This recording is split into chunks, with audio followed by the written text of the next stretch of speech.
सत्संग इस कलयुग में एक ऐसा सहारा है जो डूबते हुए को नाव मिल जाए उससे भी बढ़िया तरीका है। आम कहा जाता है डूबते हुए को तिनके का सहारा, पर अगर नाव ही मिल जाए तो पूछिए मत।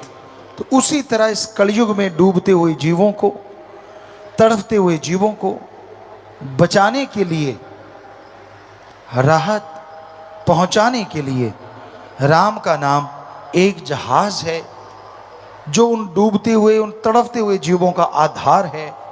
और कोई उस नाम का जाप करे, सुमरन करे, फिर तो कहना ही क्या है। सो उस परम पिता परमात्मा के नाम का जाप हमेशा आप करते रहो, कहीं गुमराह ना हो जाओ, कहीं आलसे में ना पड़ जाओ, कहीं भूल ना जाओ परमपिता परमात्मा को। इसलिए संत पीर फकीर सत्संग लगाते हैं। और जो सत्संग सुन के अमल करते हैं उनके तो अंदर बाहर कोई कमी रहती ही नहीं। उनके भाग्य नसीब वाकई बुरे होते हैं जो सत्संग सुनते सुनते भी बुरे कर्मों की तरफ चल पड़ते हैं। एक अनजान आदमी है, जंगल में भटक गया और उस भटकते हुए को एक रास्ता सूझा।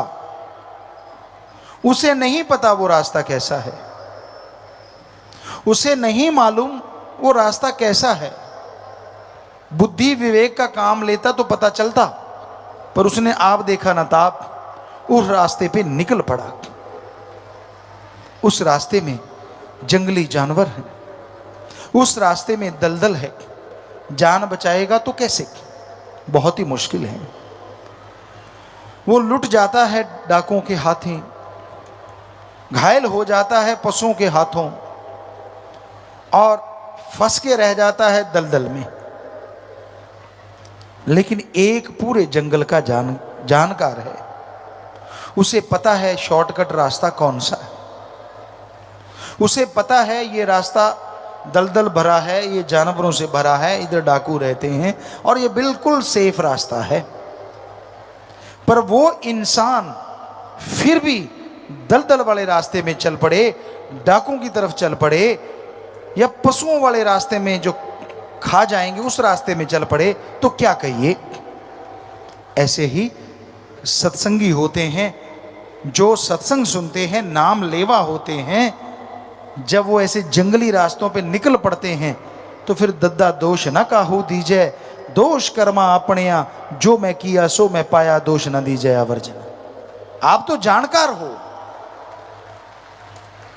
जिसने सत्संग सुना, नाम ले लिया, वो तो जानकार है कि ये रास्ता गलत है, ये रास्ता गलत जा रहा है, ये दलदल भरा है, यहाँ पे काम वासना क्रोध लोभ मोह अहंकार टूट पड़ेंगे, बर्बाद कर देंगे। वो सब जानता है।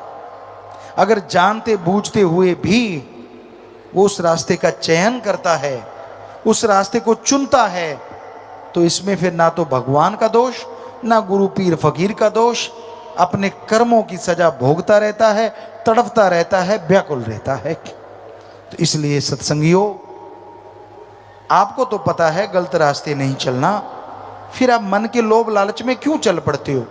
क्षणिक स्वाद के लिए क्यों आप अपने सतगुरु से मुंह फेर लेते हो? क्यों सत्संग की बातों को दरकिनार कर देते हो? क्यों नहीं अमल करते आप? और जब आप अमल नहीं करते, जब आप वचनों की काट करने लगते हो, तो जिंदगी में दुख आज नहीं तो कल आने वाले हैं। फिर उसके लिए भी तैयार रहना। दुख आपने सहेड़े हैं तो फिर भोगने के लिए भी आप अपने आप को तैयार रखो। फिर तो बड़ा भगवान भगवान करते हो, राम राम करते हो। पहले तो राम की सुनते नहीं, पहले उसके संत पीर फकीर की सुनते नहीं, और जब फंस गए, जब तड़पने लगे, फिर भगवान शहद जैसा लगता है। क्यों करते हो आप ऐसा? मन की वजह से। जवानी तो गधे पे भी आती है, आपके कोई अलग नहीं आई, उस पे भी आती है। आपकी जवानी कैसी? वो जवानी जो सतगुरु के लेखे लगे, अरे वो जवानी जो समाज के भले कामों के लेखे लगे, अरे वो जवानी जो भक्ति इबादत में पल पल गुजारे, उस जवानी के बराबर दुनिया में तीनों लोकों में कोई नहीं होता। उसकी भक्ति अव्वल दर्जे की मंजूर होती है। या कोई बचपन में लग जाए और आखिर तक निभा दे, उसकी अव्वल दर्जे की होती है। पर यहां तो जब दोहरा मापदंड अपना लेते हैं लोग, अपने सतगुरु को, अपने राम को मूर्ख बनाना उनकी आदत बन जाती है। ये दिखाना कि मैं भक्त भी हूं और काम वो करना जो संत पीर फकीर रोकते हैं। तो फिर दुखों के पहाड़ को बुलाने से कोई रोक नहीं सकेगा।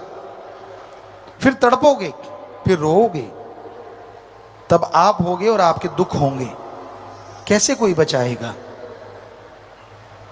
गुरु को मानते हो पर गुरु की नहीं मानते, ये खतरनाक है, ये डेंजर है। जब आपको समझी आ गई कि रास्ते दलदल से भरे हैं, जब आपको समझी आ गई कि जंगली जानवर आप पे अटैक करने को तैयार बैठे हैं, तो राम नाम का शॉर्टकट क्यों नहीं अपनाते? क्यों काम वासना क्रोध लोभ मोह अहंकार मन माया को, उन जंगली जानवरों को अपने पे टूटने का मौका देते हो? क्यों? जोश जवानी का।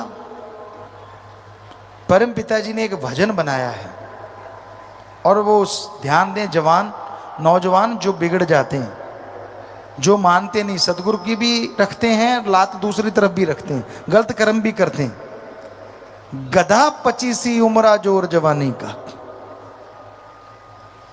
कि जब 25 साल तक की उम्र जो है ना, दुलत्ते झाड़ने वाली है। किसी को रोक दो आप, माँ बाप भी रोक दें तो उनका दुश्मन बन जाता है। मुझे रोका तो कैसे रोका, मैं मर्जी का मालिक, मैं करूं सो करूं। यानी गधे की तरह दुलत्तियां झाड़ता है। संत पीर फकीर समझाएं, अगर उसकी मन की बात कहते रहे, हाँ जी हाँ जी हाँ जी हाँ जी हाँ जी हाँ जी हाँ, फिर तो बड़ा खुश। और आज हम जो थोड़ी करारी बातें सुना रहे हैं तो थोड़ा रूठेगा भी, हमें कहते रहते पिताजी तो, और तेरे बाप को कहें भाई, गड़बड़ तू कर रहा है तो तेरे को ही कहेंगे ना, तेरा बाप करेगा तो उसको भी कहेंगे। तो हमें तो आपके चौकीदार जो हुए, आपकी निगाह जो रख रहे हैं कि मत करो बुरे कर्म, और हमें दिख भी रहा है कि करोगे तो फिर भरोगे, फिर चिल्लाओगे, फिर रोओगे कि मेरे साथ ऐसा क्यों हो रहा है। आजकल क्या बच्चा, क्या बूढ़ा, क्या जवान, सब काम वासना क्रोध लोभ मोह अहंकार मन माया की गिरफ्त में है। बचा हुआ वही है जिसने सच्चा इश्क उस वाहिगुरु से, सतगुरु मौला से किया हुआ है। वो चाहे बच्चा है, जवान है, बूढ़ा है, वो ही बचा है। वरना इस कलयुग में मस्ताना जी महाराज के वचन कि यार सतगुरु का आशिक तो कोई कोई है, सब माया के यार हैं। तो हम ये कहते हैं उस सतगुरु की कृपा से ही कि आज बहुत से सतगुरु के भी यार हैं, बहुत बच गए उनके रहमो करम से, उन्हीं की कृपा से। खाने को घी दूध मेवे मिठाइयाँ खनिज लवण विटामिन्स मिले तो कोई गंदगी के ढेर पे चोंच क्यों मारेगा बताइए? नहीं मारता ना। अब दूध पड़ा है, मेवे है, पनीर है, मिठाइयाँ हैं, हर तरह की सब्जियां हैं, जो आपको पसंद वो सारा सजा हुआ है, लड्डू जलेबियां जो भी आपको अच्छी लगती हैं, उसको छोड़ के क्या आप कूड़ा करकट खाओगे? सवाल ही पैदा नहीं होता जी। आप तो उनमें से भी चुन के वो खाओगे जो सबसे स्वाद आपको लगता है। पर हम देख रहे हैं कुछ कुछ बच्चे ऐसा भी करते हैं कि सारा कुछ छोड़ चढ़ा के गंदगी के ढेर में चोंच मारते ही मारते हैं, मानते नहीं वो। उनके घेर अड़ा हुआ है मन का। जवानी उनको लगता है हमारे पे आई है और किसी पे तो आई ही नहीं, पहले वाले तो ऐसे बूढ़े हो गए, सीधे ही बूढ़े जन्मे थे बूढ़े ही हो गए। अरे उम्र का तजुर्बा होता है, गुरु से सीखो तो बचपन में भी बुढ़ापे जितनी शिक्षा सीख लेता है आदमी, वरना उम्र के साथ साथ शिक्षा आती है जैसे जैसे उम्र बीतती है। इसलिए नादानियां छोड़ दो, बुरे कर्म छोड़ दो, इनमें कुछ नहीं रखा, और गुरु पीर फकीर के वचनों से नाता जोड़ लो, क्योंकि अगर उस सतगुरु मौला से नाता जोड़ के रखोगे तो ही खुशियां हैं। हमारा काम समझाना है। आपको बुरा लगे तो भी कोई बात नहीं, आपको अच्छा लगे तो भी कोई बात नहीं, क्योंकि एक टीचर जो है वो तनख्वाह लेता है, वो पढ़ाता है। कई नहीं भी पढ़ाते, गपशप मार के भी आ जाते हैं, लेकिन अगर टीचर पढ़ाता है तो उसका काम तो हो गया। बच्चे फॉलो कितना करते हैं वो एक अलग बात है।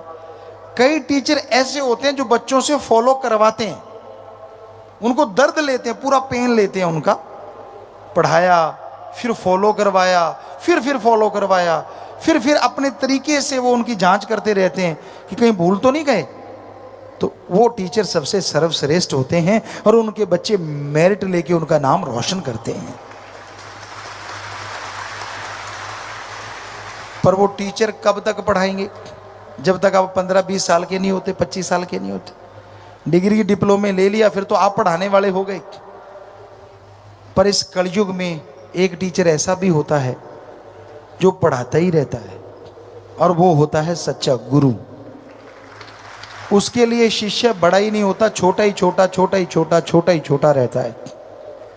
हर पल उसकी निगाह रखता है वो, हर पल उसका ध्यान रखता है वो, कदम कदम पे समझाता है उसे, वो समझाता चला जाता है। ना बेटा इसकी ना सुन, ना बेटा उसकी ना सुन, तू अपने जमीर की सुन, तू अपने सतगुरु की सुन। सतगुरु और जमीर की सुनेगा तो तेरी तकदीर बनेगी, दुनिया की सुनेगा तो बनी हुई तकदीर का बेड़ा गर्क हो जाएगा।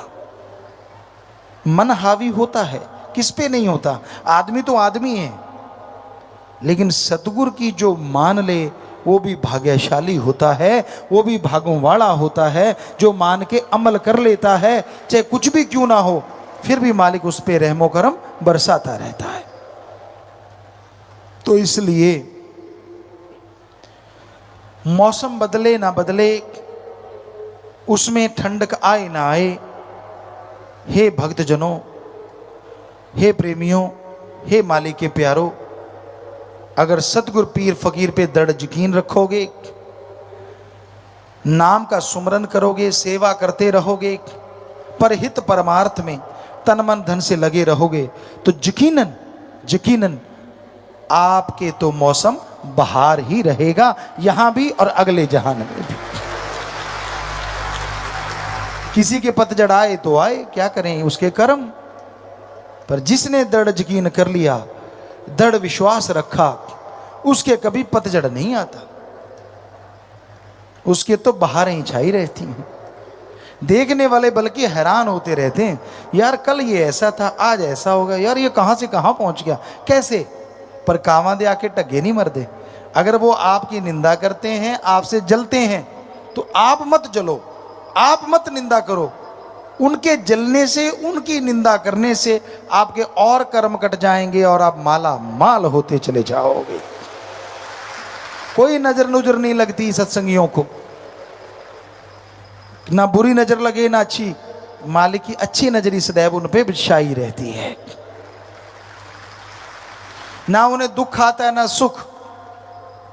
आप सोचेंगे दुख सुख ही नहीं आता तो क्या फायदा, सुख तो आना चाहिए। नहीं, उन्हें परमानंदी रहता है। सुख का पता तब लगता है जब दुख आए। आप में से सारे साथ संगत बैठी है, जब नजला जुकाम लग जाता है, बेहद ज्यादा पानी बह रहा है, सिर दर्द है, कोई अच्छा नहीं लगता, खाना भी फीका फीका, सब कुछ अजीबोगरीब, ये है दुख। और फिर जब आप बिल्कुल ठीक हो जाते हैं तब पता लगता हाँ आराम आ गया, तो वो है सुख। यानी अगर जुकाम लगा तभी पता चला ना सुख क्या है, वरना तो दुख का पता ही नहीं। तो इसलिए सत्संगी जो होते हैं, मालिक से प्यार करते हैं, सुख दुख नहीं आता, वहां तो परमानंद ही रहता है, तमीज ही नहीं रहती, खुशियां ही खुशियां, खुशियां ही खुशियां। यही सचखंड है, यही निजधाम में होता है।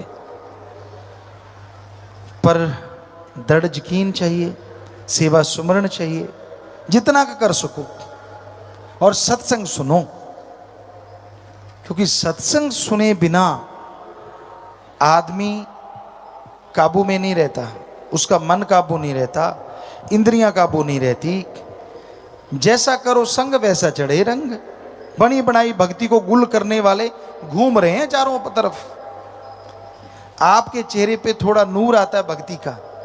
जब आपके प्यार का सुरूर आप पे छाने लगता है, तब तक कोई ना कोई ऐसा संग आप कर बैठते हैं जो आपकी उस भक्ति के रंग को फीका कर देता है और सत्संग में बैठे बैठे नींद में खो जाते हैं आप।